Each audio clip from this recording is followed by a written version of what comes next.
বলো তো কী বানাচ্ছি? ভিডিওটা দেখতে থাকো, আমি বলবো আমি কি বানিয়েছি। যেটার জন্য লাগবে আমাদের ভ্যাসলিন আর একটা লাল টুকটুকে কালারের লিপস্টিক, যে কোনো লিপস্টিক হলেই হবে।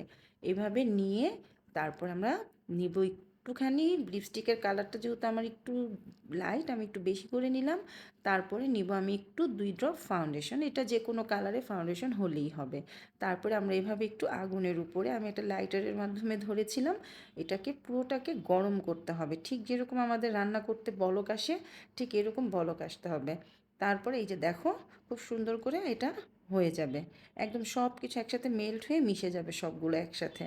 তারপরে এখনও কিন্তু তোমরা বলতে পারবা না এটা আমি কি বানাচ্ছি। হ্যাঁ, আমি বানাচ্ছি লিকুইড ব্লাশন।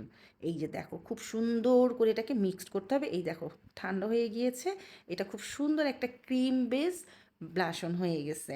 এই দেখো, এত সুন্দর কালার হয়েছে এইটা, মানে স্কিনের জন্য ভালো, যেহেতু এটার মধ্যে ভ্যাসলিন আছে, উইন্টারের জন্য খুবই ভালো।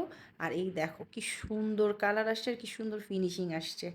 আমার কাছে এত ভালো লাগছে ভাই, আমি নিজেই অবাক হয়ে গেছি আমি এটা বানিয়েছি। তারপর এই যে দেখো, মানে আমি অবাক হয়ে গেছি।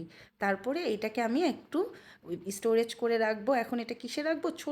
ছোট্ট একটা কোনো কৌটাতে, বাটিতে রাখলেই হবে। আমি রেখেছি দেখো কিসে, আমি একটা লেন্সের খালি কৌটা নিয়েছি, ওইটার মধ্যে আমি সুন্দর করে রেখে দিয়েছি। এই যে দেখো, এটা আমি এখন যখন তখন বাইরে যাওয়ার সময় আমি এই লিকুইড ব্লাশনটা দিয়ে দিতে পারবো, ক্রিম ব্লাশন যেটাকে বলে। ভিডিওটি ভালো লাগলে শেয়ার করতে কিন্তু ভুলে যেও না।